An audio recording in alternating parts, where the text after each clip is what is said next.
It's The Drive on The Fan.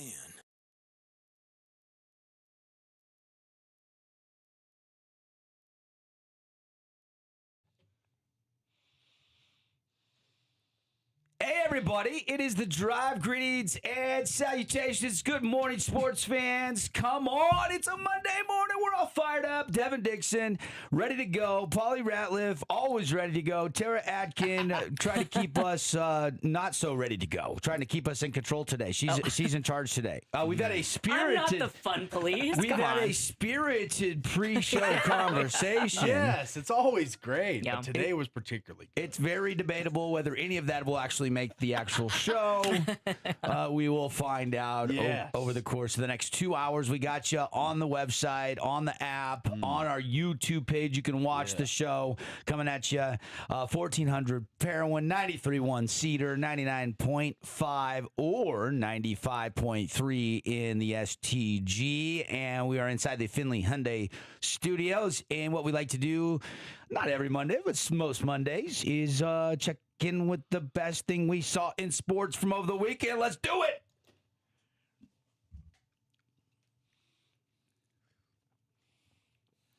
Well, the whole weekend was kind of fun for me. I got a lot of people saying, hey, loved your media day coverage. Yeah. So I wanted to mention, if you didn't get a chance to see our media day coverage, that was a lot of fun. We had that last week at Texas Roadhouse, and we were kicking off our pep rally pit stops, and we had all the coaches, select players in. We've got all those by team up, so you can go back and watch them before Friday night, get the latest and greatest leading up to what is this week. It's back, high school football, Region 9 style. Can't wait. Yeah, should be great. We've got a doubleheader with you this Friday night. Tara, you and Paulie will be out at Snow Canyon. Yes. Yep. Warriors at home. They got a lot of home games this year. I think they have 7 home games. I think they have the most, don't they? Yeah, 6 or 7 at home. So they're going to be home Warriors this year after a lot of games on the road last year. Big non-conference tilt there for the Warriors, taking on a good Spanish Fort team that just a couple years ago we saw Crimson come back and take a state championship away from them, and they had that game in their grasp, 57-55. It was a shootout, probably the single greatest playoff football game I've ever broadcast, that's for sure. And so Spanish Fork, Snow Canyon will also have for you Crimson Cliff's huge preseason tilt against Lone Peak. Yeah. Lone Peak, 6A school. What are they in, Region 5, I believe? That's going to be a lot of fun as they come down here. The Knights and the Mustangs will collide. I'll be over there anchoring the coverage in that one. But let's get to what we saw over the weekend on the TV. And I spent a lot of time watching the golf. The Wyndham Championship. It was the final regular season golf event of the year. And Michael Brennan. Yeah. Paulie always loves where he's from, his neck of the woods. Michael Brennan. Yes. The young pup who won his first ever PGA Tour event at Black Desert. He is the reigning Black Desert champion. He won the second ever event here in St. George, Utah. Takes the Wyndham, punches his ticket into the top 70 of the Tour Championship, and clutch putt, clutch shot, clutch. Take a look at we got him the scene. Celebrating after the 72nd hole. A lot of guys have, trophy girlfriend. some hottie or something. Wife or one of their little kids running out to hug dad's leg. Yes. Former real estate agent, his mom, and she is retired, but she actually got certified to be a golf rules official in her spare time. Nice. So she loves the game of golf. She's there to congratulate her son after the win.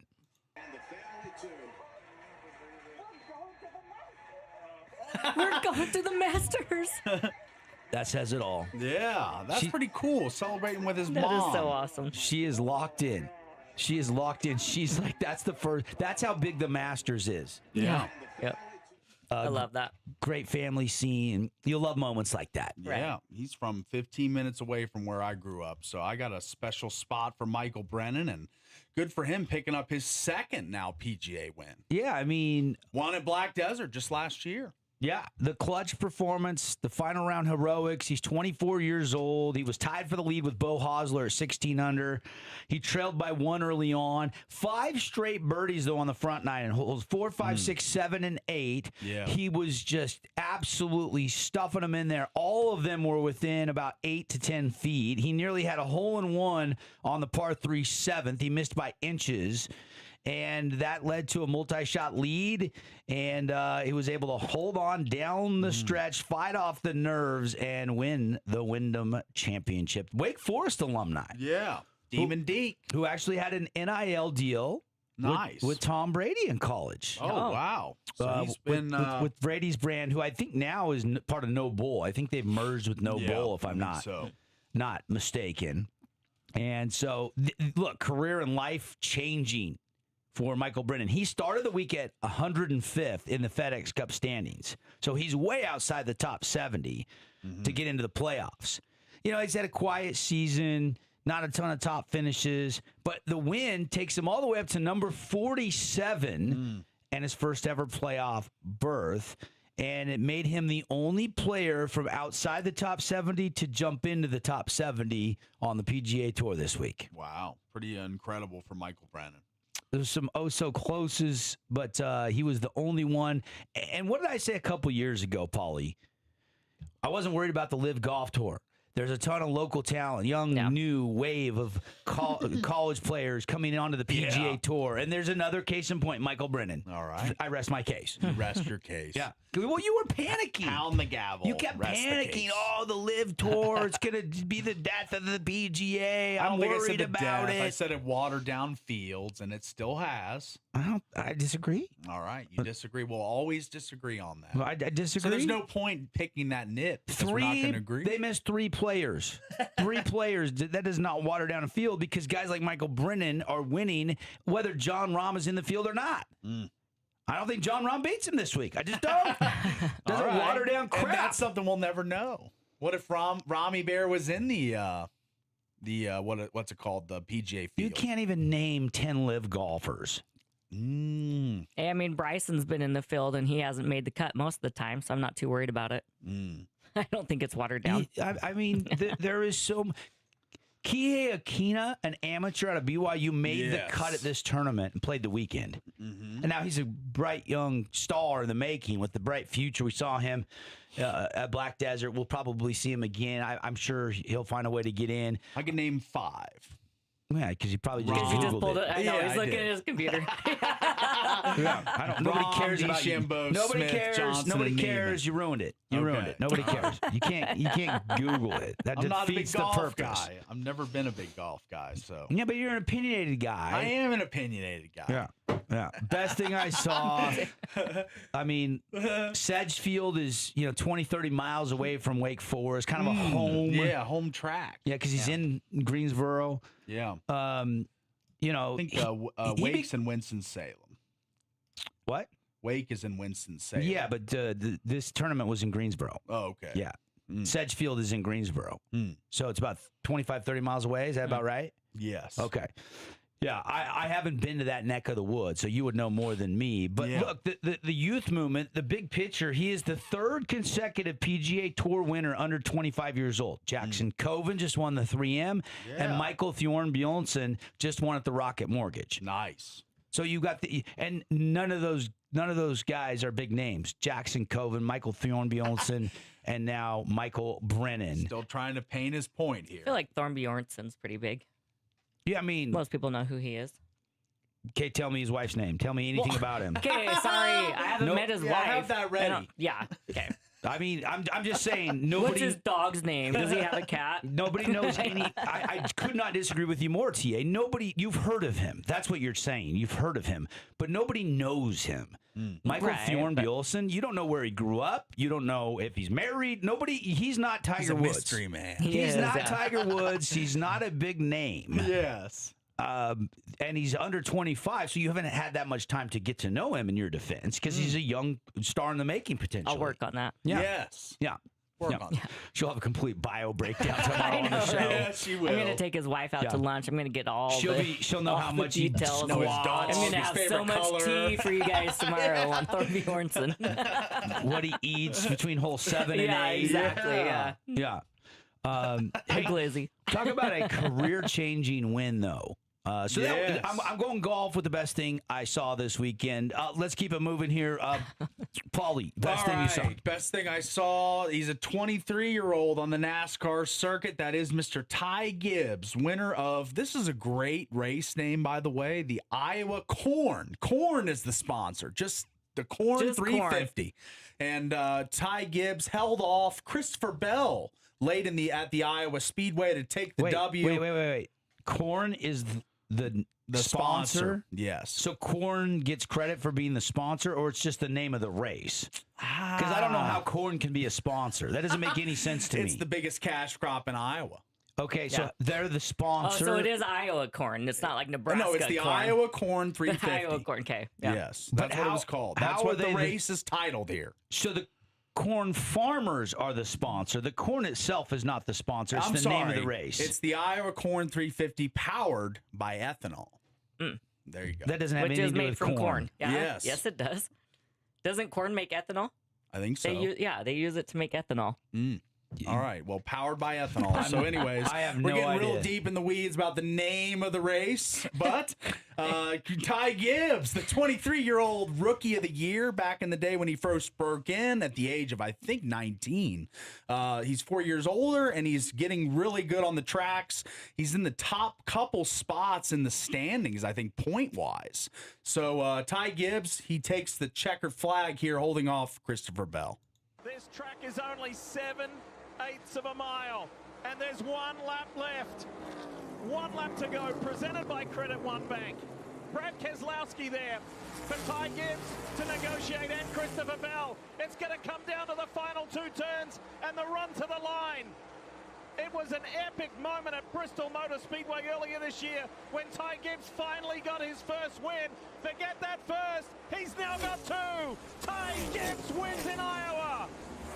There we go. That is so cool. Pretty cool stuff. Great job. Way to go back today. Great job, team. Excellent work. Proud of you guys. That's big time. Yeah. And he had a nice little post-race interview. And what his, in the pits, he's got a specific phrase he uses to identify, let's see here. He's the pits when he gets down into the winning call in the pit. That's the special code word. This is Ty Gibbs post-race. What's the difference here in that last stint, 2 tires versus 4 tires? Commanders, baby. That was a 2-tire call, and it worked. The difference between the 2 tires and 4 tires, what you're asking? Just a little bit more overall grip, a little tighter of a balance. Was there any hesitation or anything when you heard that it was going to be a 2-tire call? I mean, I can't do anything, so just run with it. There he goes. Commanders. Just like Granddad would tell him. That was the huge call because that got him right there in the mix by taking those 2 tires. And I think is it Ty Allen, I think, is his crew chief. So huge call by the crew chief, who makes some decisions that backfire sometimes. This time he makes the 2-tire change. He gets the track position on Christopher Bell, and he wins in Iowa. The Corn 350 powered by ethanol. All right, on to Tara. I love how you said Corn's the sponsor. That was the quote of the day. I know. The Corn is the sponsor in Iowa. Yes, it is. Children of the Corn are the second sponsor. Yeah. Speaking of corn, Mason Miller, he didn't have to come out last night, did he? No, dang it. I love watching him, but that is my best thing I saw. And it's a 2-parter, actually. So the first best thing was watching the Dodgers lose to the Diamondbacks yesterday. That was amazing. Mm-hmm. And then, of course, the Padres winning. And this was a cool moment. This is Austin Hayes, first time ever wearing a Padres jersey. And this is what he does. Time in a Padres uniform. Jace Bowen is running over at first for Rengifo. And Austin Hayes, welcome to San Diego. Welcome to San Diego. Gotta be kidding.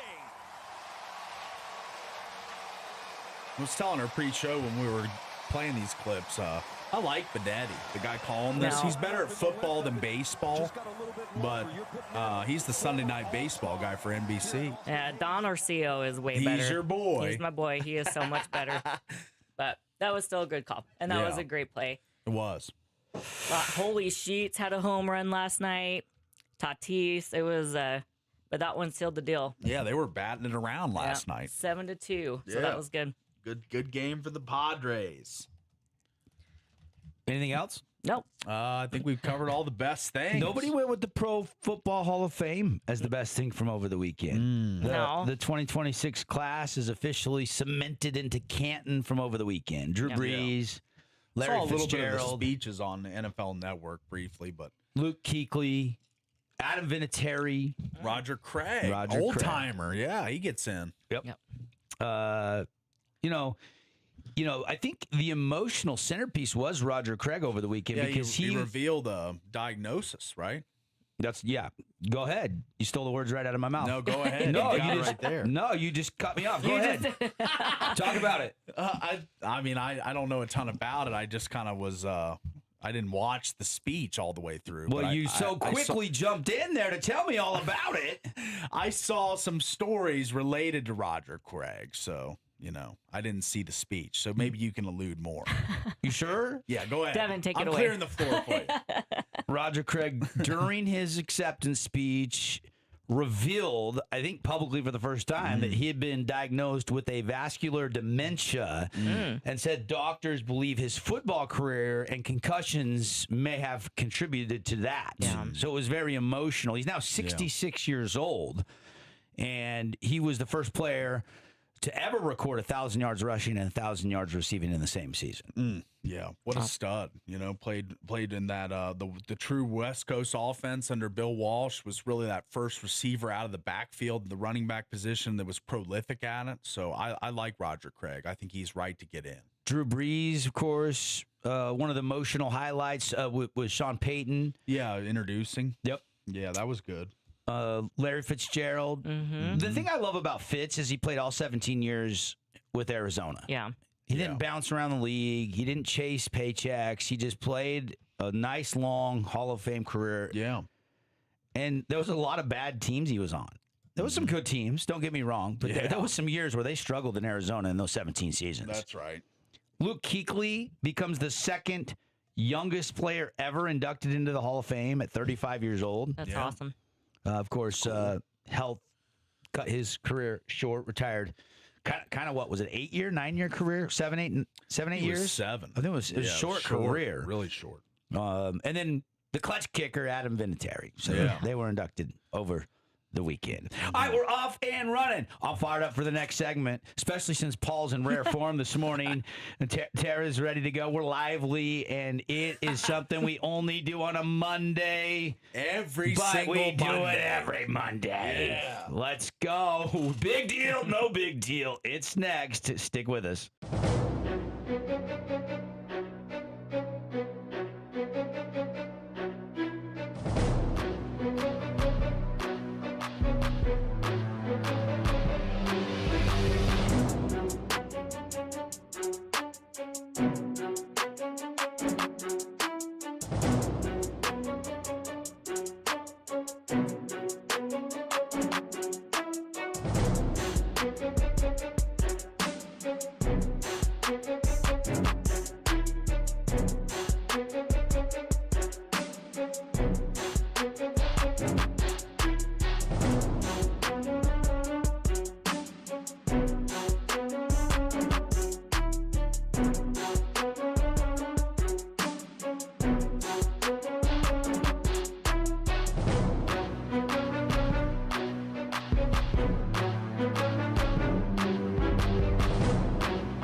Welcome back to The Drive on The Fan.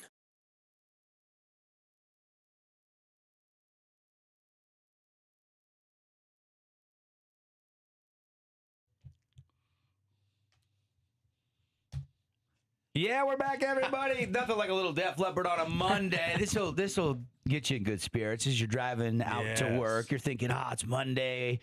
It's just another Monday. I don't know what it is about Mondays, but we love our Mondays here on the Fan Sports Network. We have a lot better Mondays coming once we get actually to next Monday, because we're going to have a bunch of high school football games to react to. It is the start of the high school football season. We got a doubleheader this Friday. Again, we've got Snow Canyon and Crimson on our broadcast calendar, all fired up to get out to some local venues and call some local action. Camp continues. SUU, Utah Tech, Utah, BYU, Weaver State, Utah State, everybody gearing up for August 29th for most of our teams. That is the opener for the T-Birds and the Trailblazers down here in the southern part of the state. Yeah. But right now it's time for Big Deal, No Big Deal. Give me that sounder, baby. We only do it on a Monday. Paulie's all fired up. This is probably the last Monday where it's slim pickings, huh, Paulie? Yes, this will probably be the last one.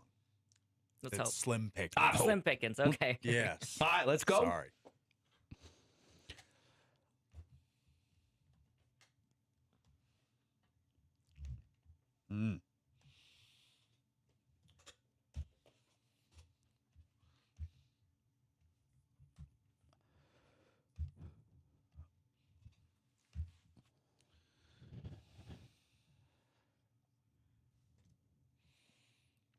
All right, big deal, no big Who's deal. taking it? Let's Normally go him. with It's normally me, but it's him today. I've got some, though. Sophie Cunningham from over the weekend. Carrington tracking her down from the backside. Clearly clobbers her. Was not in a position to get the block. Too much excessive contact to the head. That led to a lot of, keyboard warriors over the weekend weighing in the WNBA. Big deal or no big deal? The altercation between Carrington and Cunningham in the WNBA. I'd say this is a big deal. I did not see this until today, and yes, that is a rough foul. That was a flagrant. Yeah. She was ejected. Yes. Yeah. She was Rightly so, ejected, right? went right to the locker room and posted She should have been. white privilege at the Indiana Fever. Yeah, no, that was flagrant. I don't know why we have to bring race into Yeah, why sports. is that white privilege? Like, what? Like, Carrington has a history of making these blocks from the backside. Yeah. She just didn't get there quick enough to make the play. She hit her across the head. She should have been ejected. I don't know why we have to make this about race. Can you explain? exactly. Can anybody explain this to me? No. I don't understand this. I do not understand this at all. Unless the WNBA is just still fighting for ratings, and they are, and that's Sophie all these Cunningham's- players are trying to do is stir the pot so they can get more ratings and keep getting more money. Yeah. I think that Sophie Cunningham is probably one of the top 5 most popular players in the WNBA. And with popularity becomes the most hated. You're probably top 5 most hated as well. Yeah, I'd agree. And so is Caitlin Clark. She's polarizing. People love and hate her. So, but Sophie obviously didn't like the foul. I mean, I'm seeing some. I didn't like the foul. Seeing a lot of comments and stuff on Twitter that this is kind of taking a life of its own a little bit. Yeah, I saw some of the reaction as well. I've seen people weighing in. Yeah. I mean, anytime you bring politics or race into sports, I'm out. Yeah, exactly. I want my sports to stand alone. I'm sorry if that's simple-minded for all of you out there. I just love sports. Yeah. I don't love politics. Leave politics out. I don't love racial discussions. I think we all need to get along and let everybody love everybody at the But end of that the day. was clearly a flagrant foul. So And I she don't- should have been ejected. I don't care if they're not friends off the court. I don't care that was a foul. She's trying to make a play for her team. Like, I don't care that Carrington got ejected. But why we got to make it about race? Like, why? You don't. Yeah. Why? Leave it out. Why? And people are going to make what I say about race because they're like, well, you're a white, 47-year-old male. Devin. That's why. Okay, whatever. That's why I want my sports to stand alone. Because I don't even like having these conversations. It's not that I'm scared to have these conversations. I just don't think they remember when Colin Kaepernick took the knee during the anthem. Yep. And at the time, we talked a lot about it. And my take was simple. My dad was a Vietnam vet. Scars all over for serving his country, and I didn't like it when people disrespect the flag. If you want to boycott, you want to protest, why do you have to disrespect, in my mind, our great country's flag? Everything. But it got everybody's attention, didn't it? It did. And he got blackballed out of the league. And the ratings, too, dropped for the NFL. In fact, I stopped watching the NFL after that. Yeah, Kaepernick definitely paid the price for doing that. So he never got to play another snap in the NFL again. So big deal, no big deal. The foul on Sophie Cunningham. The foul itself, it's a big deal. I mean, that's not a clean foul. Is a big deal. It's not a clean foul. Then what about the tweet after from the locker room? And then that just made it even worse. Yeah. Tweet's just as bad as the foul. So see, the foul alone, I can live with. I think the tweet's way worse. Yeah, the flagrant, get ejected, whatever, move on. Yeah. But now she just really escalated it. It's a full arm bar across the face. Yeah, it's not a good look. But if you go watch her highlights, I went and watched. She does that play a lot, and a lot of times leads to clean blocks. So this is not like something she had never done before, trying to hustle back on defense and get a block from the backside. With the tweet, what is this? An Instagram tweet or at the Indiana Fever white privilege?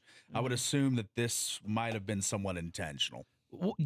Could have been. Yeah. Could have been. Only she knows. If she has that tweet after, it kind of lines up to the point where you're thinking, well, everybody has been targeting Kaylin Clark. Now they're going after Sophie. Yeah. Look, the ratings, the WNBA. It's good for the WNBA because people are talking about them. Is it? Any publicity is good publicity. I'm still not watching, Paulie. I am still not watched one WNBA game this year. Have you seen how much their salaries have gone up in the new collective bargaining agreement? Sure. Maybe their salaries have, but that's why the NBA's ticked, because it's coming out of their money. Because their viewership hasn't gone up. They're not bringing in any more money than they have ever. So it's still the NBA subsidizing the WNBA. So just because their salaries went up doesn't mean anything. Because it's still not great. You still haven't watched a single game. I haven't watched a single game. Yeah, it's not their viewership isn't up. We also have breaking news. Royce White and Inez Cantor Freedom have both declared for the WNBA 2027 draft. Thank you. Point proven. What are we doing? Yeah. What's getting out of hand? Look, the WNBA supports it. Says that transgenders belong in women's sports. So you can't deny these guys from playing, right? Because they identify as women, so they can go play.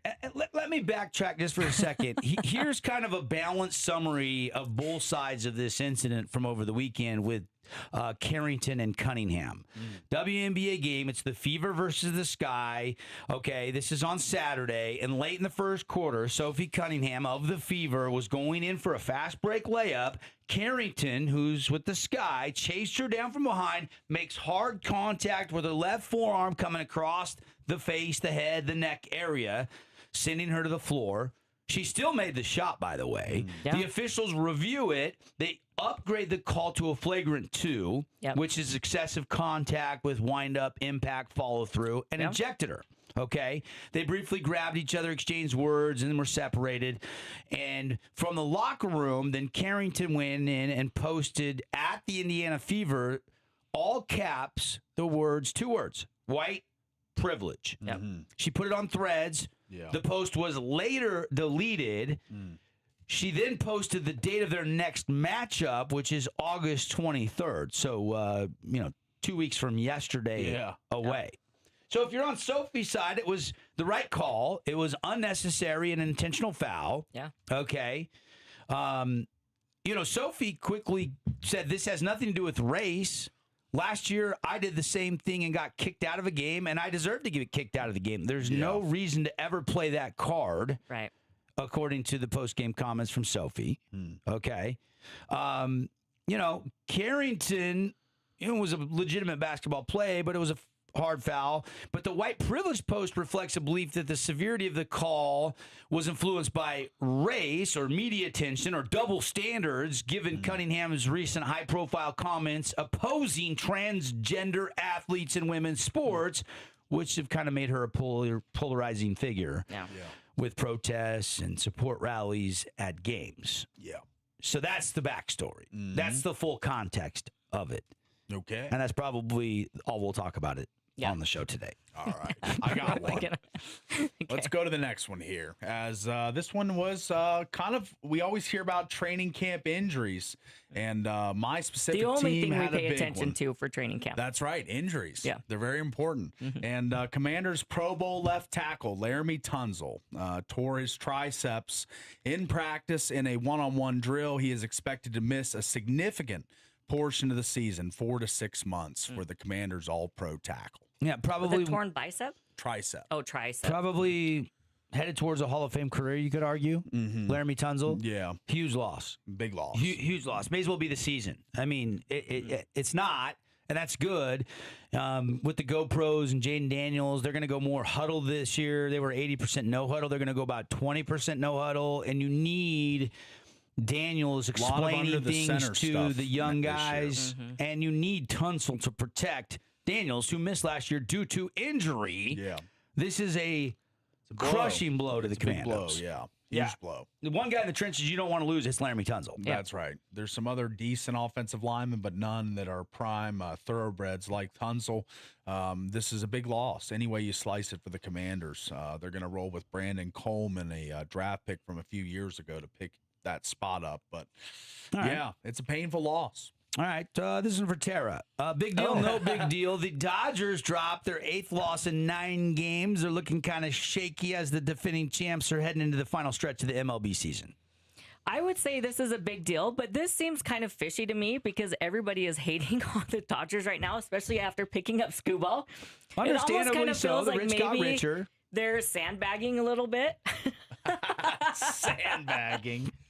I don't know. That's kind of what it feels like, but it makes me very happy. I don't know. I don't know if they can afford to sandbag with that payroll. I know exactly, Yeah. but Look, come on, it does seem fishy a little bit. When you're the 2-time champs going for the 3-peat and you add the best pitcher on the market, people are going to hate you. And you're winning or you just lost 8 games with your roster. And they are going to chuckle when you lose 8 out of 9. Yeah. It still feels kind of like sandbagging a little bit. Are we? I like that.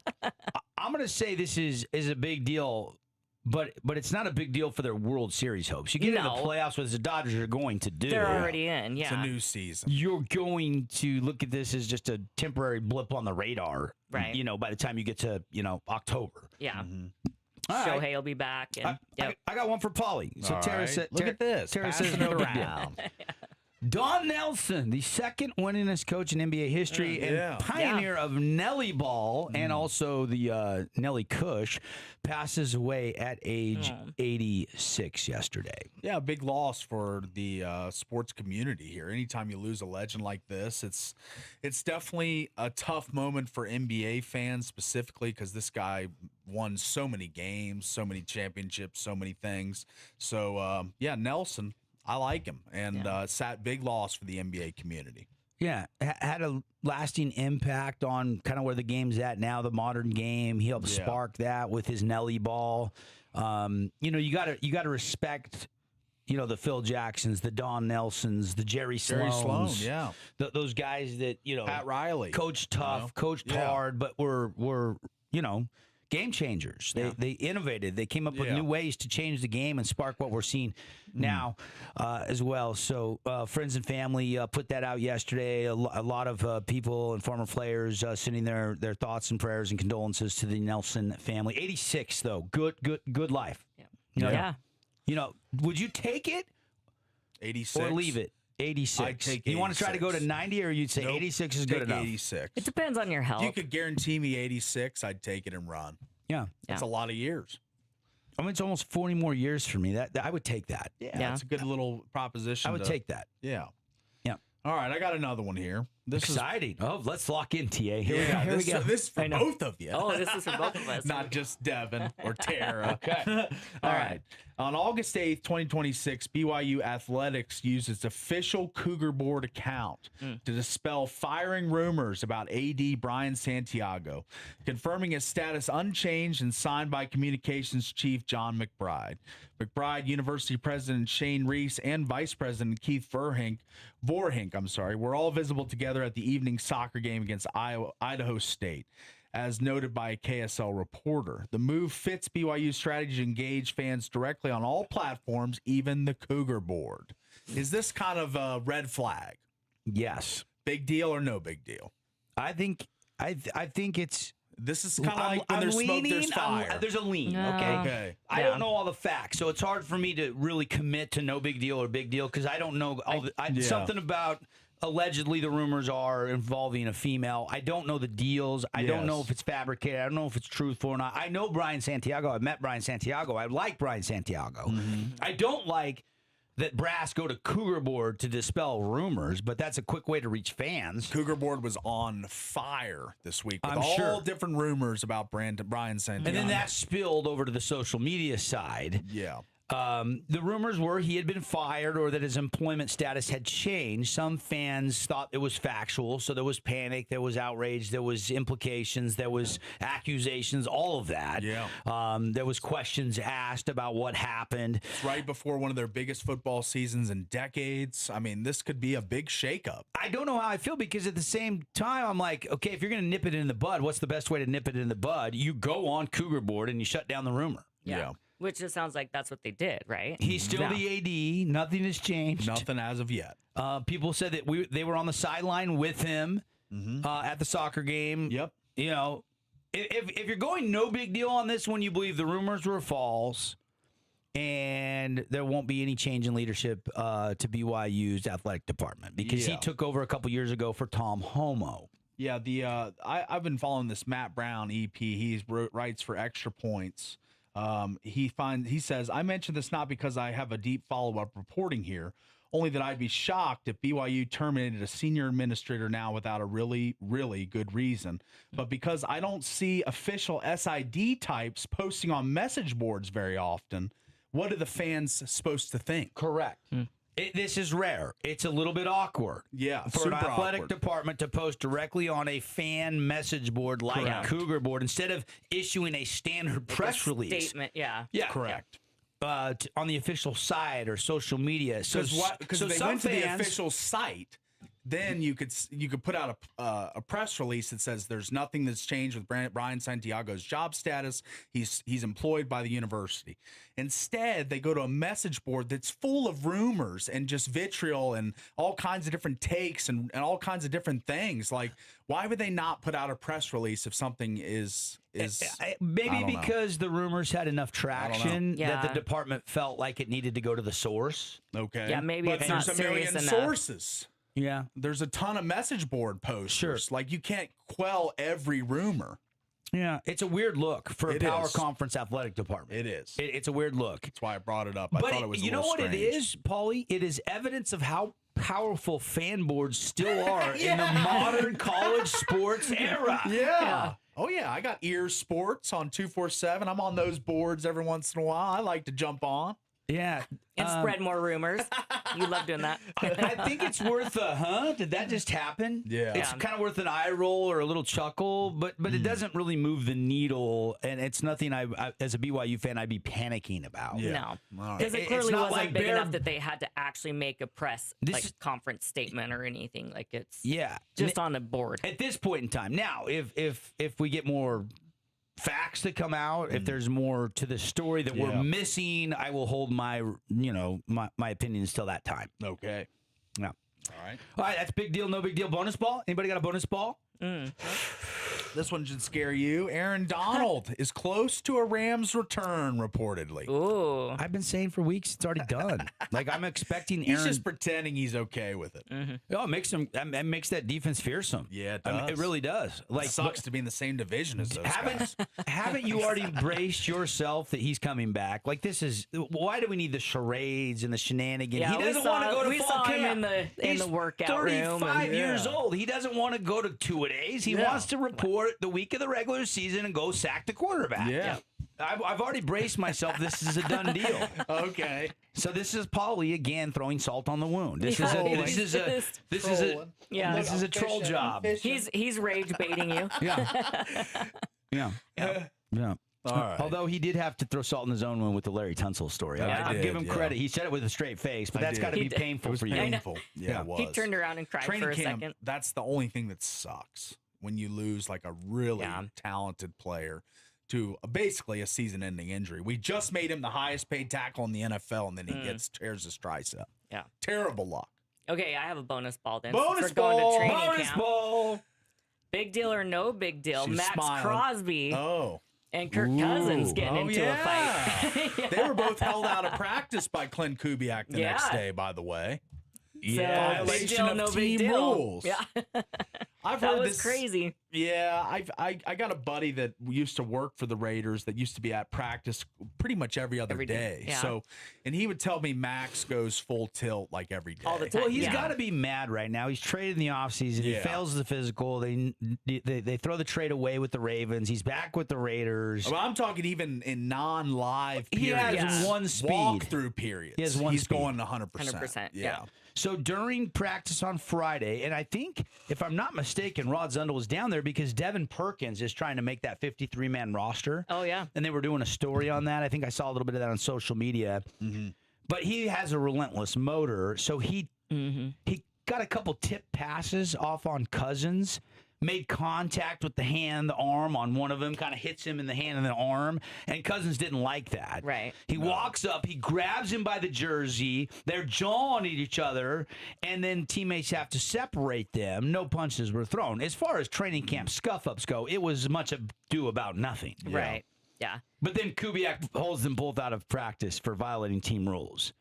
Like, No. did you watch Hard Knocks last week? No. Did you see how Mike McDonald? So there was a scrap, and Derek Hall was involved, and Brady Russell, the fullback, and Mike was over there talking to Brady Russell, and he's like, "I don't mind a fight or two, but I think you owe him an apology." Like, it just as a matter of fact. And now you're seeing Kubiak, who was the offensive coordinator for the Seahawks last year, Right. So you know what? I'm going to nip this in the bud. I feel like I'm just going to give them both the next practice off, so this Let doesn't him cool off a escalate little bit. Like, there's two ways to handle this. Every coach is going to handle this different. Yeah. To me, this is no big deal. No big It's deal. just training camp scuff. No big deal. I saw Derek Carr came out and kind of talked about it, and he was like, dude, that's just Max Crosby. Like, he's just full out 100% in your face all the time, whether, Camp fights are good film. Like when before the season starts, you need a couple camp fights to kind of get everybody's whistle wetted for the start of the season, which can't get here camp soon fights. enough. Yeah. I think Spencer Fano got in one yesterday. But Try a and find camp that. fight doesn't signal to me locker room issues or there's going to be long-term drama. It's just No, tempers flaring in camp. What was it, 112 at practice down at Raiders facilities? Yeah. I mean, it's two veterans mixing it up. Let's move on. How about a rookie and a vet, Jared Verse, your boy? You think he's a real good player? You said that a million times after he was traded. I thought he was a good. I mean, but this is Spencer Fano, the Ute, taking him down to the ground, and there's a nice little scuffle, and they're trying to break it up. But training camp fights are part of training camp. Yeah, it's fine. hot. Everyone's frustrated. Every team is going to have an instance like that one right there. Yes. At some point in time, somebody's going to do something, and then they're going to kiss and make up, and they're going to go out for dinner, and then it'll be water under the bridge. That's right. Exactly. We got All to right, take a break. 7:45 on the drive on a Monday from the Finley Hyundai Studios. Hey, how about 0% on a couple of different models out there this month and no payments for 90 days? August, September, you don't have to make a payment till November. Oh, yeah, Santa Fe and the Tucson, 0% for up to 60 months. 5 years, you pay no interest and no payments for 90 days. Go take a test drive today off exit 13 at Finley Hyundai. We're right back talking sports after a quick timeout.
Welcome back to The Drive on The Fan.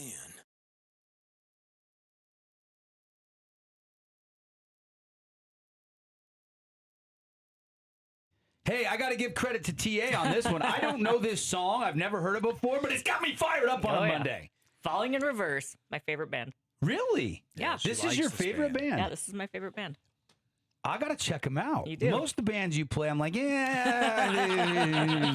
Some of them are gems like this one. It sounds like, I don't think our taste is so completely off the radar. It's not different. Yeah. Yeah.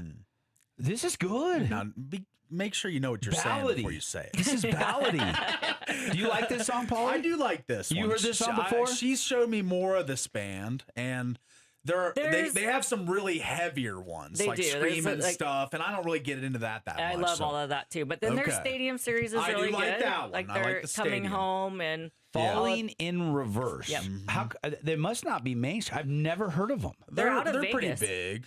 They're a Vegas band. Yeah. I feel like they're a pretty. Vegas band. They're decent They're sized popularity wise, right? Not like hidden anymore. Like people know them, right? Yeah. Not very many people know them. I don't feel like. Okay, all right. But they're kind of a underground. Kind of, yeah. Band. So they're getting better. They're getting better. I'm gonna check them out. It does say, their most popular song is "Popular Monster," which I love that one. But that is one of their more hardcore screamo ones. But it has like 532 million streams on Spotify. Okay, yeah, they're well known. So they, pretty decently known at least. There you go. There you go. We are winding down hour one on a Monday here on The Drive. We're talking about Falling in Reverse. I always like checking out new bands I've never heard of, and I've never heard of that band. I'll give you a list of good songs. Show today brought to you by Prime IV. It's still hot. It's still muggy. Cooler temperatures hopefully coming. It's supposed to dip down into the low 90s this week, but it's still hot, hot, hot. If you've got athletes, if you need a boost, back to school starts this week, go see our friends at Prime IV. You'll be glad you did. We've all been down there before. I get down there at least once a month. I wish I would go like once a week. TA, don't you wish you could go once a week? I do, yeah. I mean, I love it. Phenomenal. I ended up just buying like some of the glutathione and stuff, and the GHKCU, like the beauty peptide and stuff too from them. Because back to school doesn't mean just getting the kids back into a routine. You can create one for yourself. Prime IV, their August member kickoff is all about making wellness a habit. So you can join any of their memberships this month and get over $600 in bonus value when you join. Some of the monthly benefits you'll get: free niacin injection, free B12 injection, free additive, a personalized wellness roadmap, and an entry to win a 3-month essential membership. And the best part, when you stick to your monthly wellness routine for the first 90 days, Prime IV will reward you with a free Myers IV, which is valued at $180. That's the allergy one, right? Yeah, I've gotten the Myers cocktail. Yes. This August, don't just get back into school, get back you with Prime IV. Learn more. Tell them Devin and the gang told you to stop on by PrimeIVSTG.com or swing on over on Riverside Drive. Hour 2, we're going to go back to our high school media day in case you missed it. We're going to kind of once every day, we're going to react to what we heard and play back one of our local coaches and select members of each team. Dixie, Snow Canyon, Pineview, Crimson, Desert Hills, Hurricane. You're going to hear from all of them.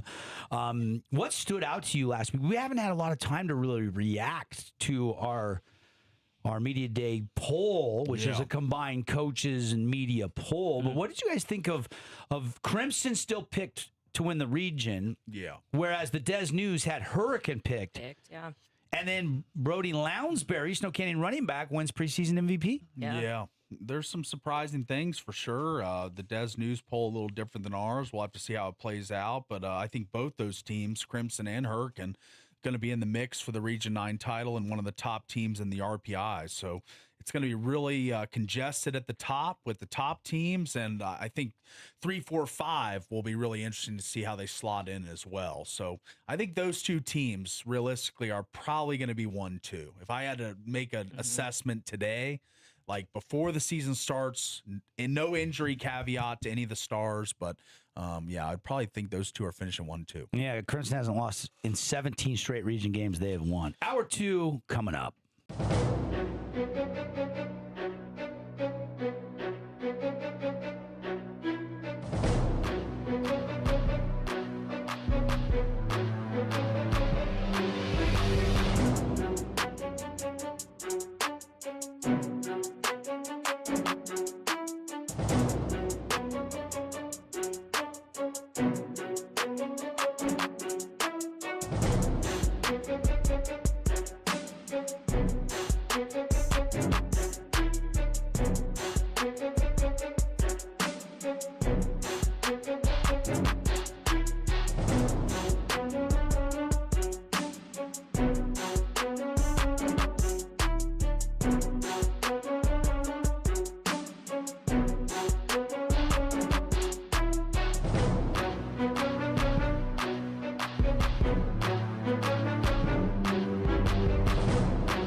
Welcome back to The Drive on The Fan.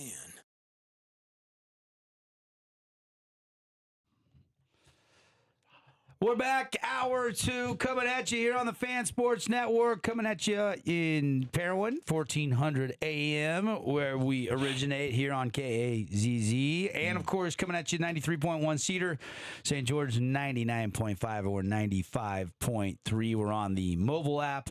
You can always listen live on our website, thefansportsnetwork.com. Did you know, because Paulie likes shortcuts, that you can go to thefansn.com and it'll... Less letters to type. Yeah. Thefansn.com.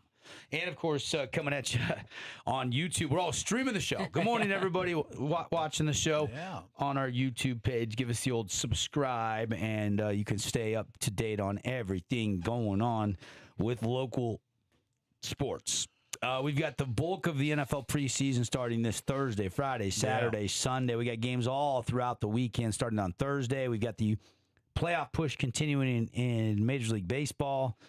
I haven't entirely turned the page from baseball season to football season, but like another 3 or 4 losses in a row by my Mariners, and I might just do it. Yeah. I don't want to be the guy that like gives up yet and never say never. Like I fight to the bitter end. But I am getting really frustrated with my Major League Baseball team, especially after last year. I keep waiting and waiting and waiting. We got to the All-Star break, and they just, they got swept by the Tampa Bay Rays. See, at you're home. talking about punching out on baseball. I haven't done it yet. I'm getting really close. Yeah. Really close. I'll tell you, I'm punching out on the Nats. Yeah. Because they sold off everybody. Everybody. At the deadline. Luis Garcia, Foster Griffin, all-star pitcher, Curtis Mead, 18 home runs. Not a lot to be excited about left. No. Yep. So Hey, you know who didn't sell out? You know who added? Who didn't sell out? The Padres. That's right. Mason Miller's still there. Miraculously, because he was a goner, according to you. Remember you said she keeps all of my receipts in her purse? Yeah, they're all there. Yeah. Well, look, we didn't make any blockbuster moves, but we added a couple additions. We added the kid that's leading off for us now. Mm-hmm. And he actually got a hit and then scored a run like in the top of the first inning yesterday. I'm sitting there watching the game Sunday afternoon. I'm just working up the courage to go mow the lawn and spray the weeds and work it up. Yeah, and boom, before you know it, another Mariners loss. We are now 7 games under 500. Cal's hitting below the Mendoza line. Oh, man. We're 4 back of the Astros. We're 3.5 back of the second place Rangers. And so I'm not giving up because we're only 4 back, but it's August 10th. Yeah. And we've lost 4 in a row. What, 35, 40 games left to go? Yeah, roughly. Yeah. Yeah, a month of regular season left, roughly, give or take a few days. Yeah. So, there's some good pennant races brewing. I think Tigers White Sox could end up being really good. The Yankees have a charge on the Rays. Can the Red Sox, stay hot? It looks like Phillies are going to succumb to the Braves. They've kind of pulled away. That lead in the East, like 8 games now, 8.5. Braves are good. Yeah. Milwaukee's got a little bit of a lead on the Cubs, and that's in the Central. And then the Dodgers still have a 7.5 game lead on the Diamondbacks and 8 on the Padres. So, so there's only there's only 3 of the 6 divisions in baseball that have 4 or less. There's some big gaps right now, which kind of makes you could say, there's some good pennant races. There are, potentially, but there's also half of them that are not. So which way do you want to look at it? Another storyline out of baseball was the Players Union rejecting the salary cap. Did you hear about this? But you're going to tell me. According to reports from Jeff Pass and Commissioner Rob Manfred, backs owners calls for a $243.5 million cap and $171.2 million floor to boost parity in the league. But interim union head Bruce Mayer calls it the worst setup for players in major sports. With tight divisions like the AL Central showing competition, yet high spenders like the Dodgers dominating playoffs, fans debate fairness among spending among the MLB teams as a 2027 lockout looms. That's a fluff story. That's a fluff story. There's nothing. There's not much new there. Favorite. There's not much new there. We've already assumed that looms, even though I've said that millionaires like money and they'll figure it out. Yeah. I've been wrong before. I could be wrong. I'm going to still stick to my prediction. Okay. But look, I almost feel like you're begging for a lockout at this point in time. Like that excites you. Like, I'm begging for some anarchy. change. Yeah. I just want there to be some change. So Yeah. if that requires a lockout, then I'm all for it. Yeah. Who loses in a lockout? The fans. Correct. So I have a hard time rooting for the fans to lose out when millionaires are fighting with millionaires.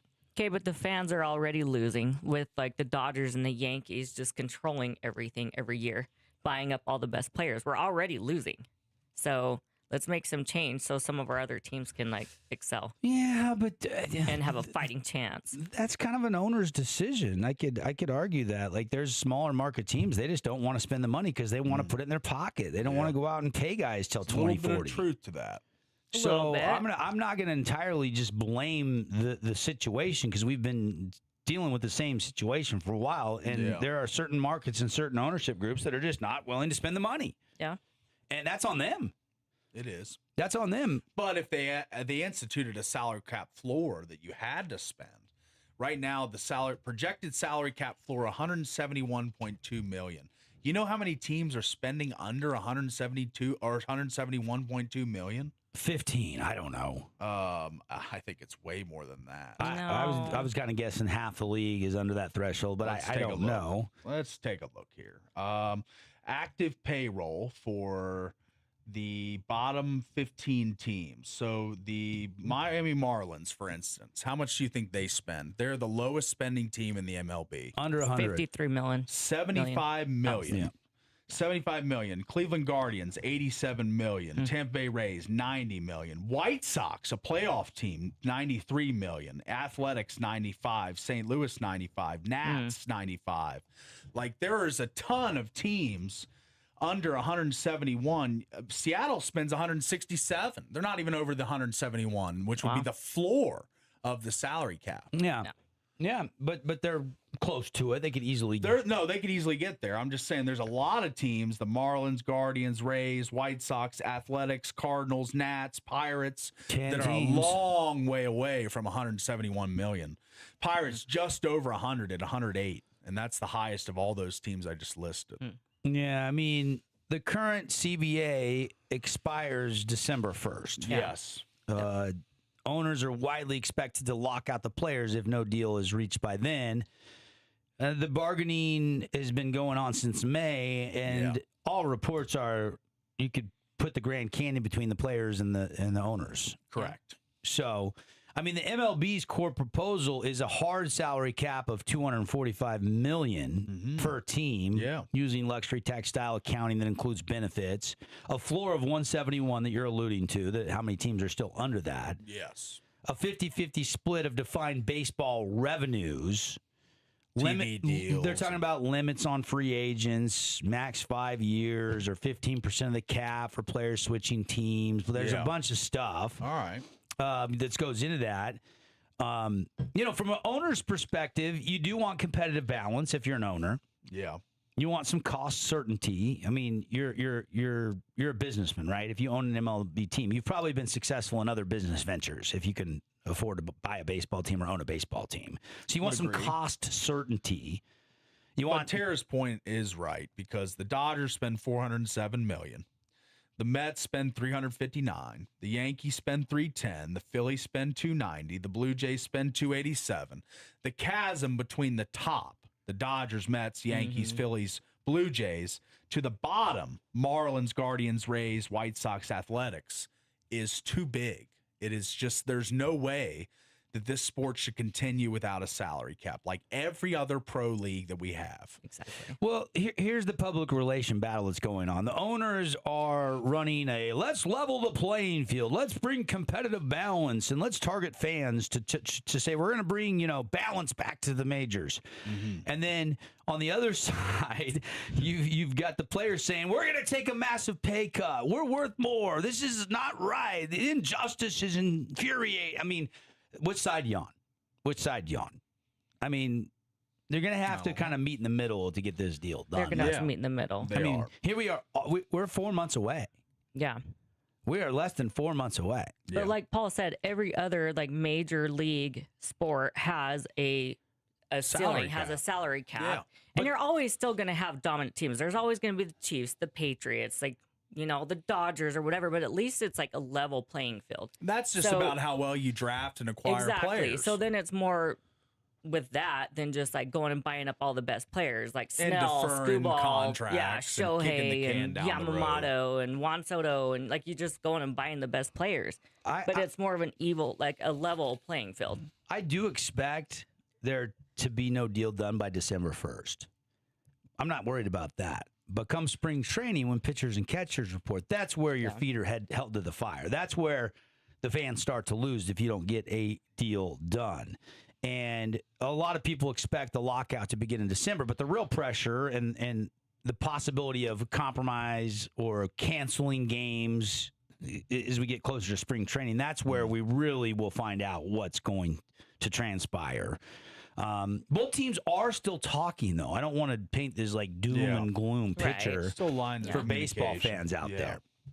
And you can look at how other leagues handle the salary caps, and you can talk about the impact of MLB lockout, and we could go into the weeds and get lost in the maze, summarizing the key differences of their proposal and their counter proposal.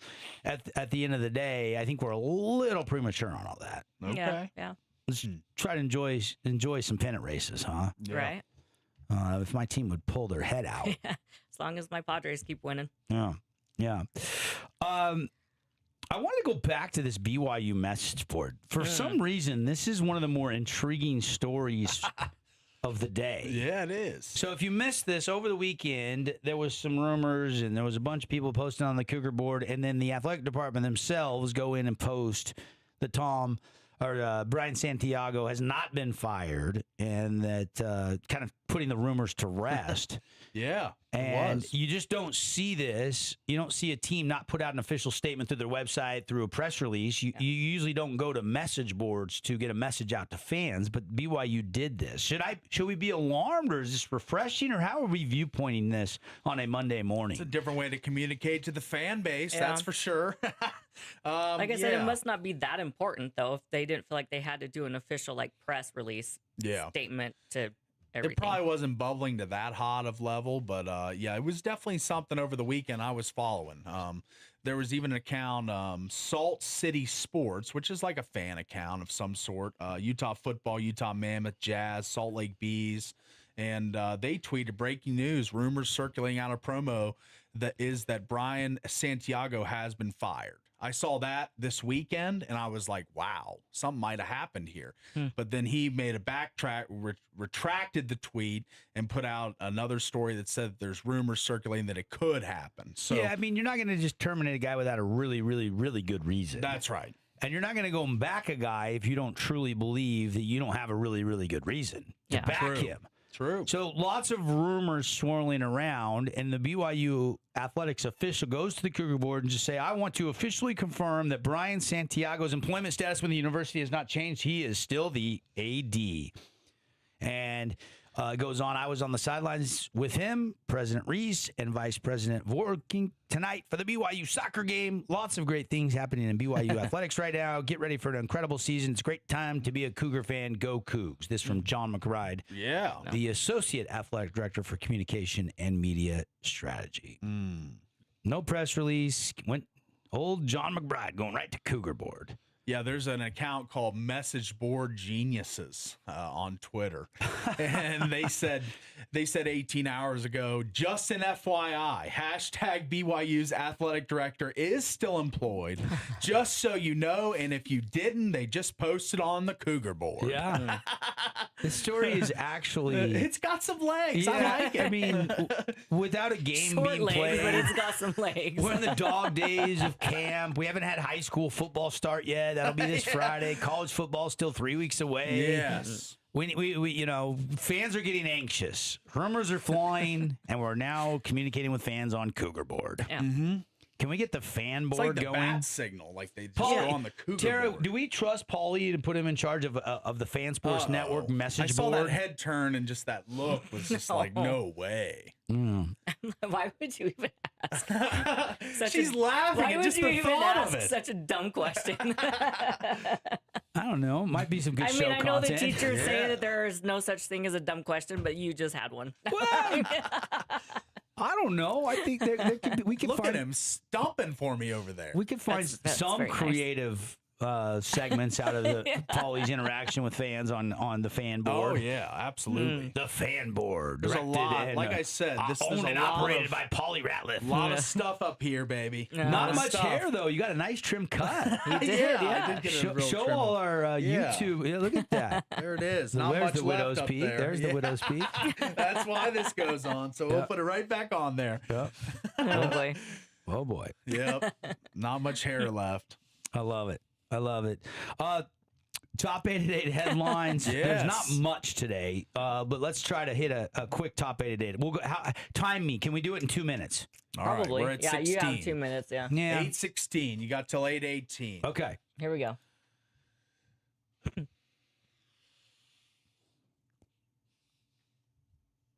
When you ramble for 16 minutes, you get 2 minutes to do the headlines. Michael Brennan is victorious in the golf tournament from over the weekend, the Wyndham, the final of the regular season. He's the only guy that moves into the top 70 and will be competing in the Tour Championship. Everybody else could not jump up, including, Zach Blair, who missed the cut by a shot, Tony Finau, who's not in the top 70, Patrick Fishburne, all the Utah guys not going to be in the Long Tour headline Championship. when you got 2 minutes. Other headlines: high school football starts this Friday There night. you go. We got 2 games coming your way. It'll be the Snow Canyon Warriors Now playing he's an Spanish auctioneer, Fort. dude. Yeah, he is.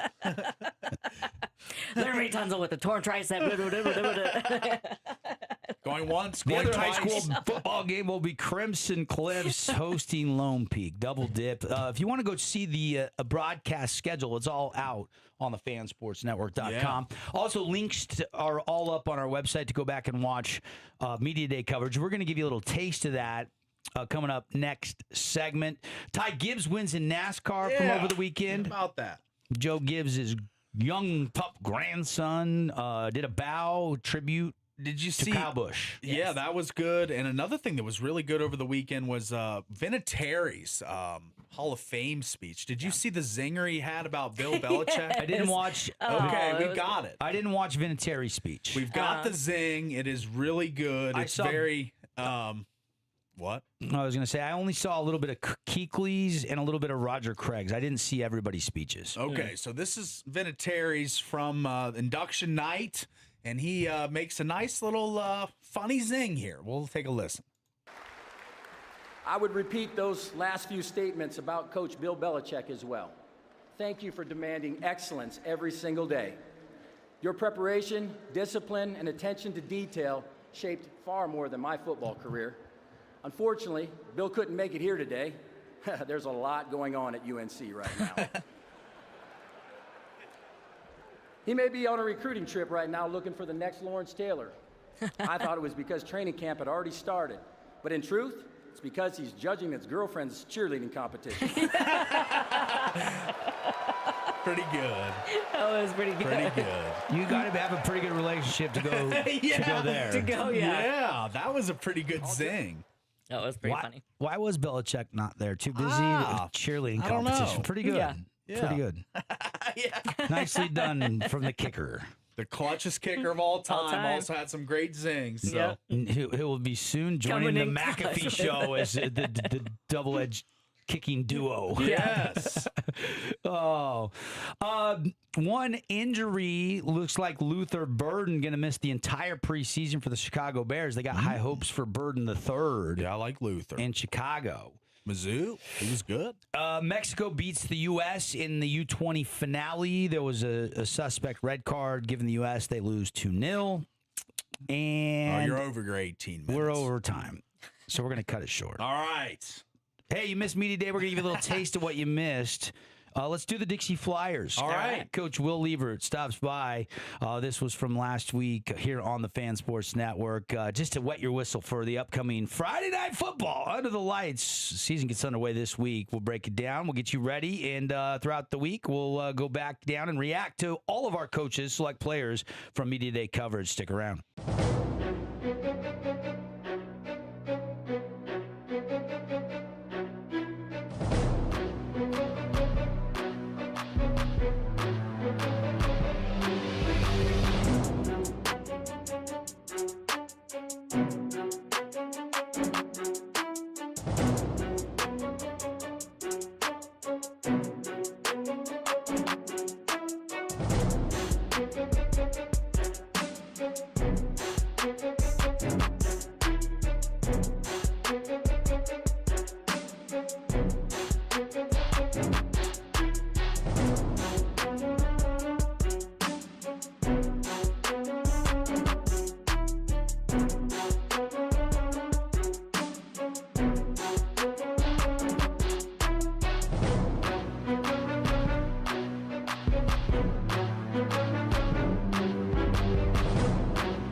Let's go. We are back. Show today brought to you by Game Day Men's Health. Guys, never been easier to get your T levels tested. That's right. Game Day Men's Health. Free, Free, free testosterone test. You get your results back in 15 minutes or less. So all you have to do, pick up the phone, give them a call, look them up on the website. They're over on Formaster Drive, and you need to know what your T levels are. And if you do decide you want to get on TRT, just 50% off your first month is their August special as the kids are going back to school.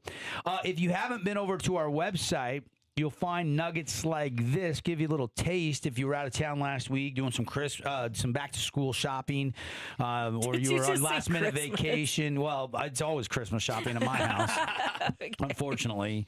The Region 9 standings voted by the combined coaches and media poll, Crimson was picked 1.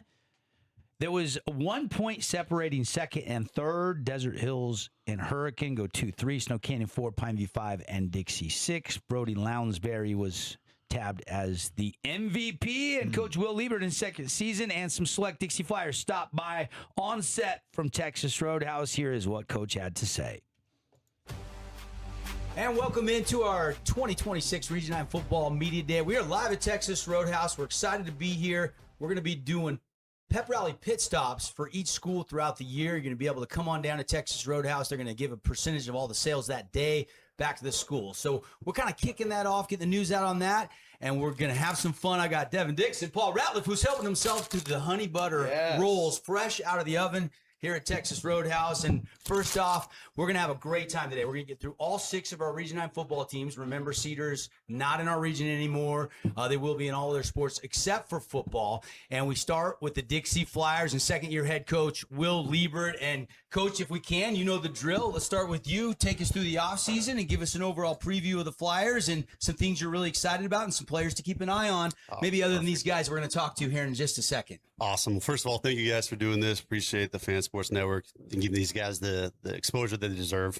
We really appreciate the summer schedule. Like we did all the same stuff. Summer schedule. We had several 7-on-7s that we went up to. Our team camp. We performed pretty well with our 7-on-7 squad.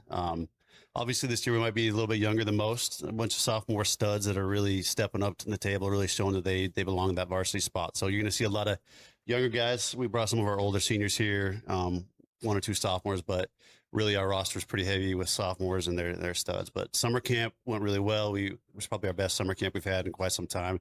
Competed with some of those bigger schools up in Cedar City. So, we're super excited. I'm super excited to be back in my second year. I've learned a lot. It's like drinking from a fire hydrant, right? Told Paulie last year, man, I'm smooth on the top of the water, but underneath, man, I was just paddling. So every year I'm learning something new, staff is really important. So I rolled over quite a bit of staff. I don't know if we want to talk about those hires, but I've got some studs in different places that I think we've improved upon from last year. And I think we've improved at almost every position from last year as well. So forecast is looking bright.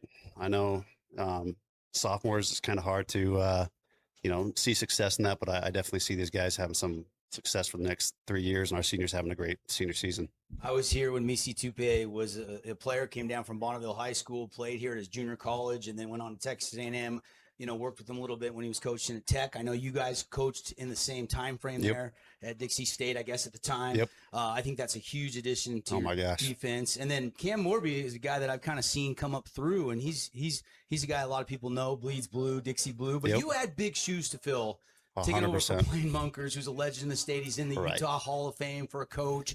What was the biggest challenge in year one, and what changes maybe with the culture or practice schedule or schematics are you guys going to implement that you're excited about for this year? So what kind of changed? First of all, taking over for Blaine, like I couldn't have been more grateful to be under the different coaches that I've had, and Blaine was one of those guys. I mean, second winningest coach in Utah history, like right here in our backyard.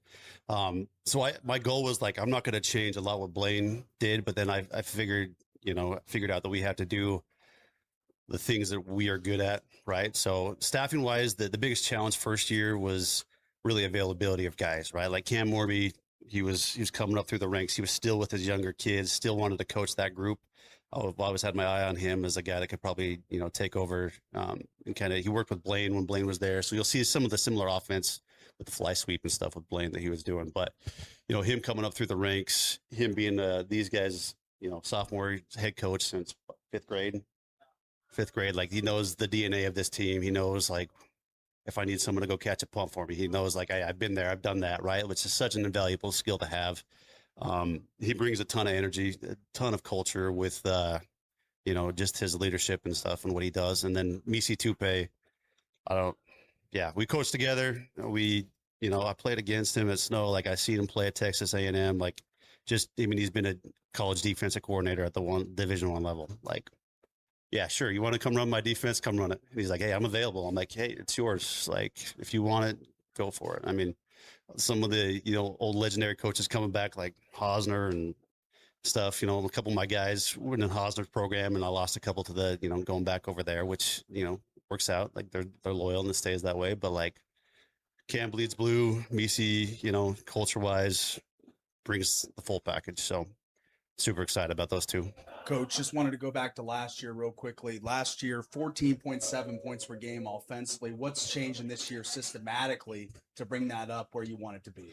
Systematically, so I guess the best way to put that is we're doing what we are good at.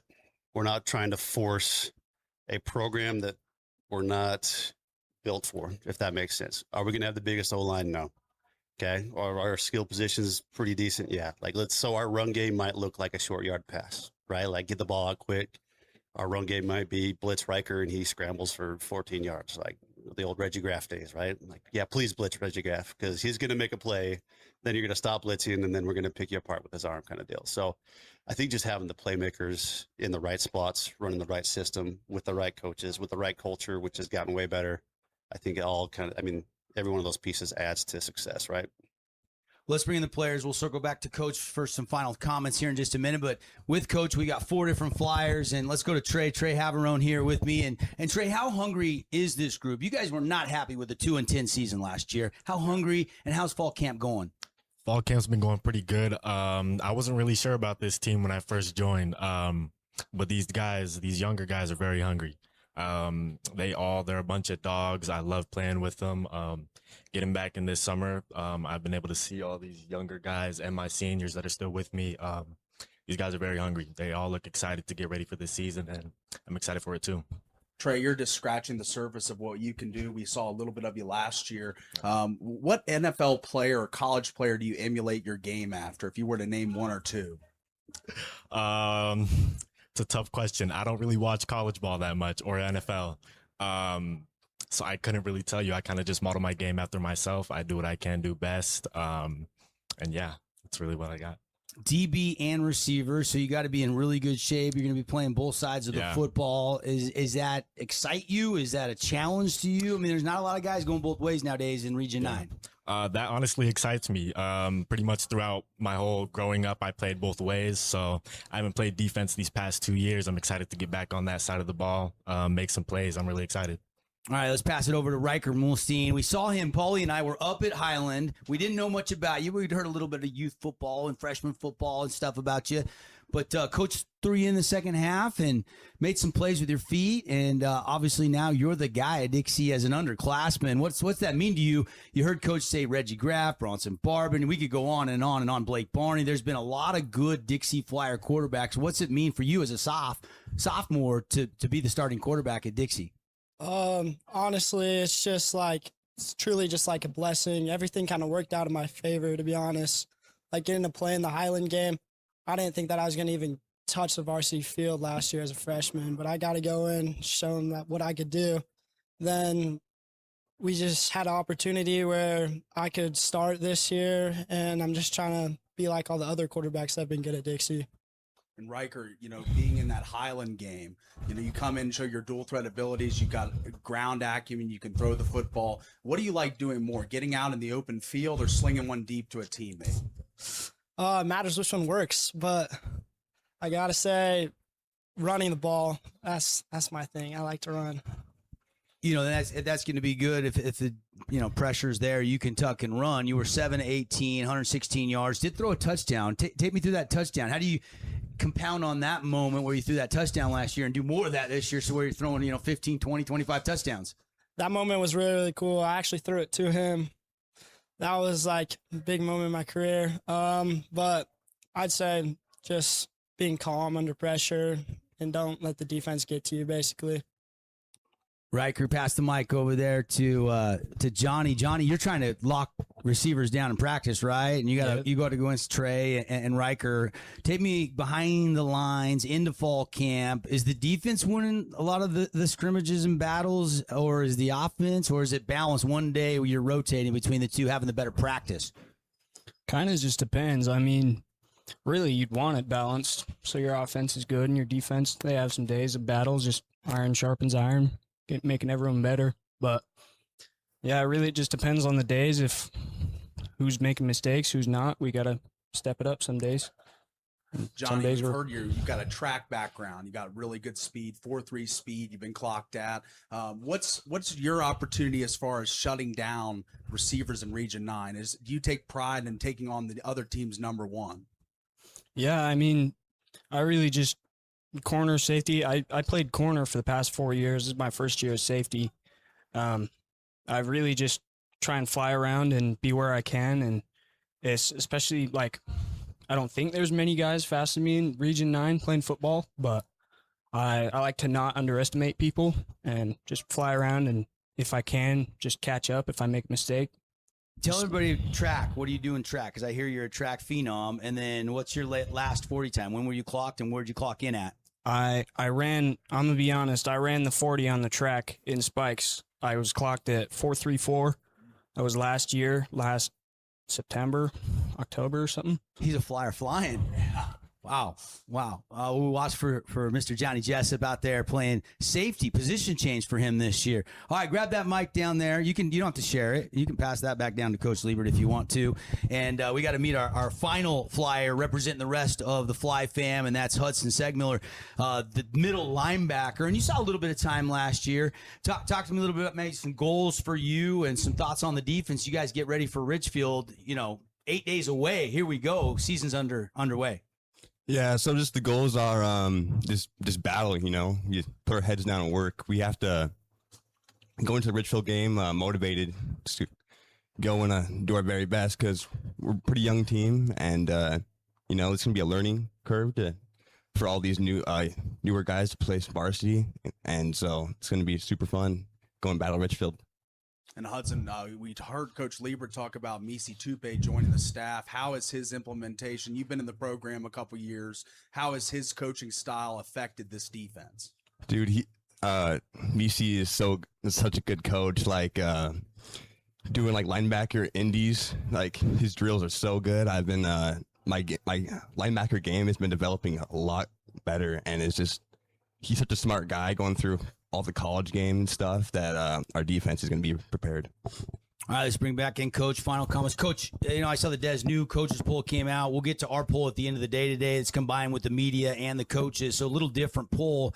But a lot of people are going to pick you down at the bottom. Is that ammo for you and the Flyers? Hey, we don't really pay attention to it much, honestly, right? Like it's game 1, 8 days away, quarter 1, play 2, like – If you get too deep in that, it's a rat house. So yeah, we're going to talk about how no one believes in us, but that's not news to any of these guys, right? Like we're the underdog. We have that dog mentality. Like it's ours to prove it, right? If we want it, it's ours, right, fellas?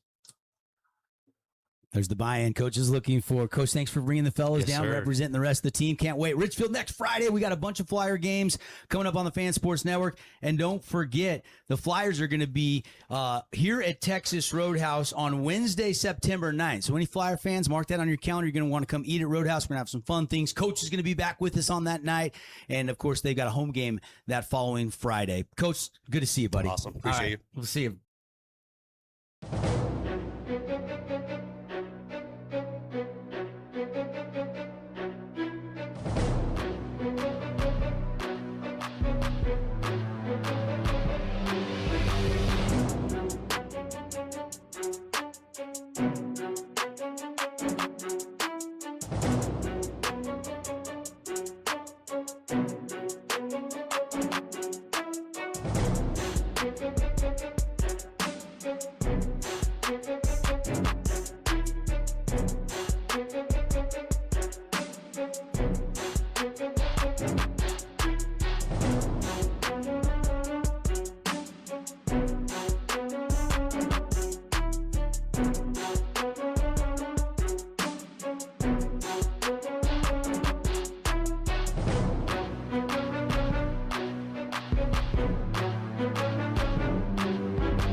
Welcome back to The Drive on The Fan.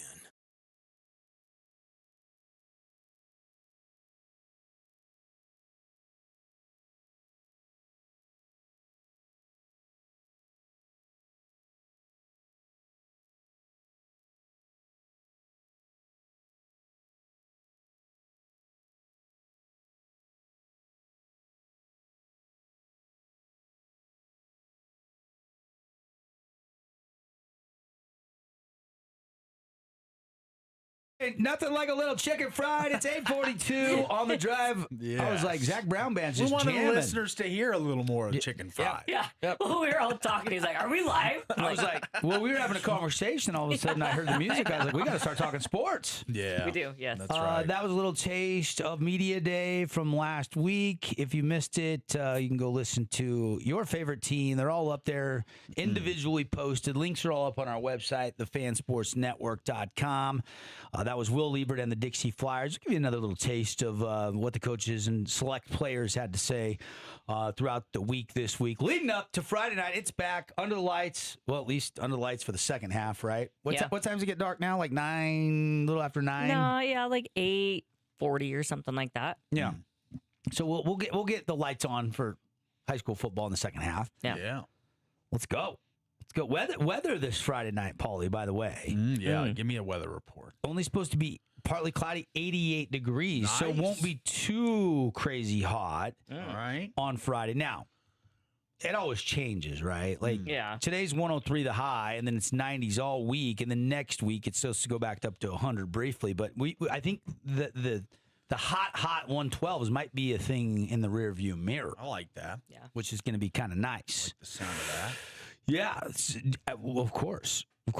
You're not used to you're used to it now. How long you lived in St. George? Like 10 years. 10 years? Yeah. So 9.5, 10. Yeah. Somewhere in there. As long as your AC works, you're fine. Yeah. Yes. I habitate indoors mainly. That's right. That's right. We've got just a few minutes here, and I'm just curious if you had to kind of pick one player that would be a lock to be all region. If you jump around Dixie, Crimson, Hurricane, who would those players be? I would love to see if you guys agree or disagree. Like, I got one that's two-way player. I think he's going to be the region player of the year this year. And that is Cannon Cowan. Oh. And it's hard because he played a little bit of safety in the postseason run for Hurricane. Yeah. They were the 4 seed. Mm-hmm. And Cannon was the backup quarterback, obviously, and didn't play quarterback at all last year. Gabriel. So it makes sense. Sure. Right? Yeah. There's always a player that's going to burst on the scene as the next big thing. That's what I'm trying to predict. The next big thing. There was a little bit of a trend at our media day that I noticed that there are maybe more guys going both ways than we've seen in the last couple of years. Yeah, and that's a really hard thing to do, which I think is going to get him some more looks as region player of the year, because I think he's going to put up the stats, rushing the ball, he'll sprinkle in the throws, and then defensively, this kid had a 3-interception game last year. Like he plays the quarterback on defense too. He sees the way the ball comes out of the hand of the quarterback. He tracks it really well. He's got really good range in the secondary. I think he's going to make plays on both sides of the field, so much so that he will be probably the front runner come like week 6, 7. If Hurricane has the season I'm thinking they're going to have. Yeah. RJ Allred's going to be a dude running the ball. Yeah. The thing that stood out, the big difference between the Des News preseason poll and then the combined coach and media poll that we put out last week. Yeah. Hurricane was unanimous. Mm-hmm. Okay. That means everybody voted for Hurricane. Yeah. And then in our poll, it was Crimson. And I do want to I'm not going to disclose who voted for what, but I will tell you that there was some people had to change their votes for that to have happened. When it's unanimous. Yeah. It's kind of interesting. Coaches are like, well, maybe I've changed my tune. I've seen my team, and that's okay. That's fine. It's just you wouldn't expect that much of a discrepancy, and a different team picked. Yeah. So, and look, it's easy to see why a lot of people love Hurricane, because 3 of Region 9's 6 teams only have a couple starters back from last year. Hurricane, on the other hand, has 13 starters back. Yeah. 13. That's good. Yeah. That's a ton of talent back. Crimson has one. Yeah. All right. Cameron Ulave is the only starter back with Major Stokes transferring. And Drayson. And Tonawai on Drayson. Drayson, yeah. One on each side of the ball. Yeah. And Ulave, I'm not sure was the start of the season or not. So maybe 2. Maybe 2. 11 more starters for Hurricane. Yeah. Compared to last year's champ. But look, I voted for Crimson. And the reason is they've won 17 straight region games. You got to go back to 2022 season before that was the last time that they lost a region game. They got my vote for number 1 as well. Yeah. Well, I voted for Hurricane. So Yeah. There you go. And there's nothing wrong with that. Yeah. But in my mind, Right. until Till they somebody beat 'em. beats them, I'm going to keep voting for Crimson, even though on paper Hurricane has the talent to do so. But that's on paper. That's on paper. And so I'm big on what you did last year, and you're more on the upside, and this looks that's doable last this year. Yeah. I'm going on the upside with Cannon Cowan. I think that kid is a really, really good athlete that was only scratching the surface last year. And now he's with Dylan Gabriel gone. He steps into the main man role at quarterback. Like, I think he's going to put up crazy numbers in Coach Cowan's offense. But why I can get behind that. I don't know. I mean, why was Hurricane so good last year? Why did they win 7 games? Running the ball. No, their defense. Their defense was top 3 in 4A. They're top. They still could have went deeper if they would have. They as good a playmakers as they had, they still had trouble putting up 40 a night. They weren't putting up 40 a night. They were winning games because of their defense. If you ask me, in my opinion. Your opinion, yeah. And they got a dude like Tanner Matua, who you love. I love. Yeah. I mean, 4A Point totals all-stater. last year, 27, 35, 43, 21, 49, 31, 38, 34, 43. This team could score. But they only gave up 17.7 points a game. I get it, but the Yeah, their rushing defense. offense, their offense is unlike any other in the region. There's no team that runs the football more than Hurricane. And they're good at it. Yeah. They're good at it. There's no team that runs like Hurricane. That is an interesting Runs statement. more. I said Runs the word more. more, yes.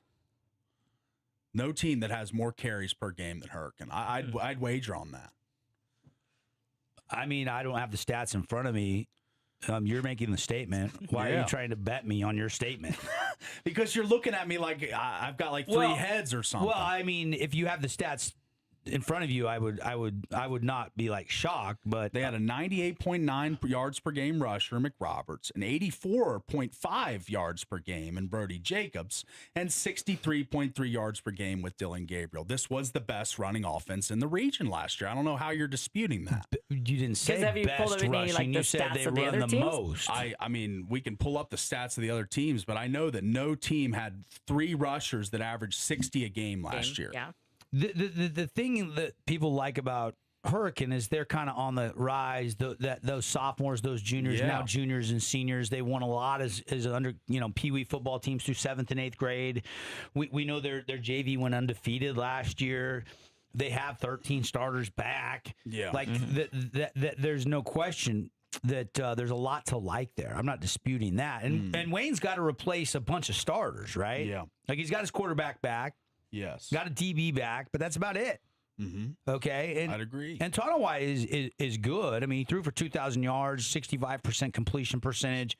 Very good. 29 touchdowns, 8 interceptions. Yeah. We don't know what Cowan is going to have with the passing game, do we? I mean, Tara, you were out there for the scrimmage. How is Cowan's arm? It looked good to me, actually. So there was quite a few completed passes that looked really great. They weren't deep, right? Because it was a scrimmage, so they were short completions, but it still looked good. Yeah. Yeah, I don't know how I haven't seen him yet throwing the ball, so that's why I asked the question. I'm curious to see because it is a heavily run. Oh yeah, they're going to pound offense. it. Yeah. Weight room, smash mouth football. Yeah. And more short passes. Like I said, I didn't see any deep balls, but and it's the coach's son, so he's got a good handle on the offense. He's been running that offense for a long, long time. That should be a given. Yeah. Yeah.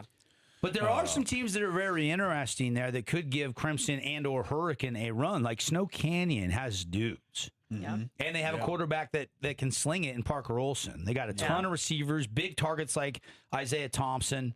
Feathers. Yeah. Lounsbury, they have weapons. They have athletes. They have dudes. Desert Hills should be much improved. Coming off their worst. What did Desert Hills open in 2006, 7, 8? Yes. And somewhere in there, yes. I mean, I think last year was their worst season in school history. They had 2 wins. 2-10. 2 wins. Mm-hmm. So, and you've got a new coach in Tanner Baldery and a new coach in Zach Tautioli that are going to be excited to really rev it up and show that they belong and what they are capable of, and a lot of excitement around those programs.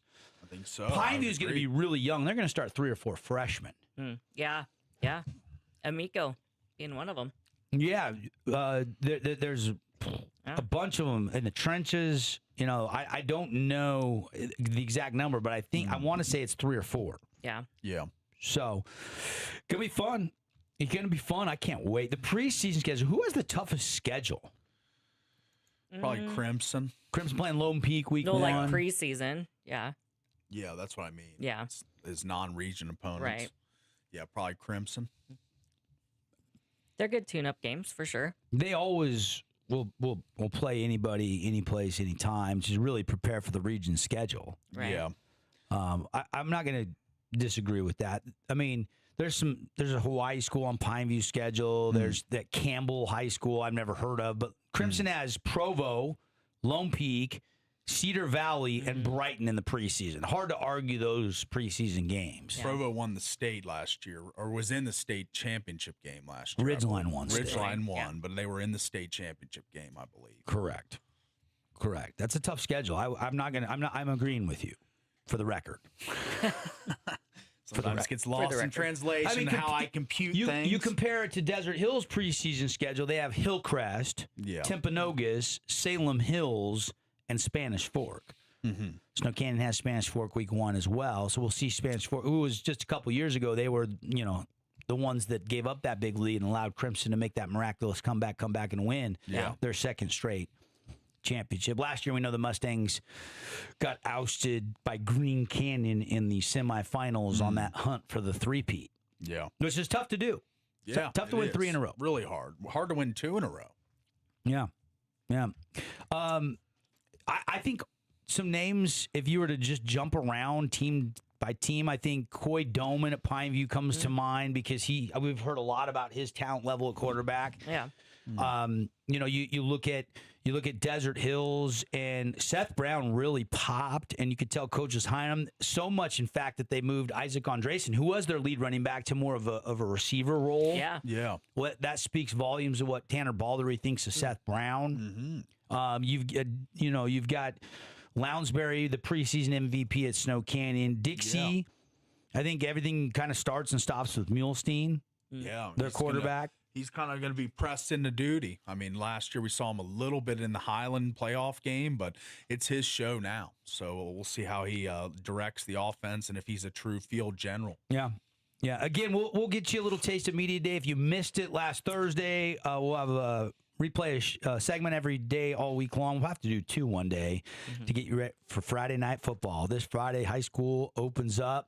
You got a bunch of preseason in the NFL. College starts August 29th, baby. Yes. All right, light on some good thought-provoking topics, but good show today nonetheless. Way to bring the energy.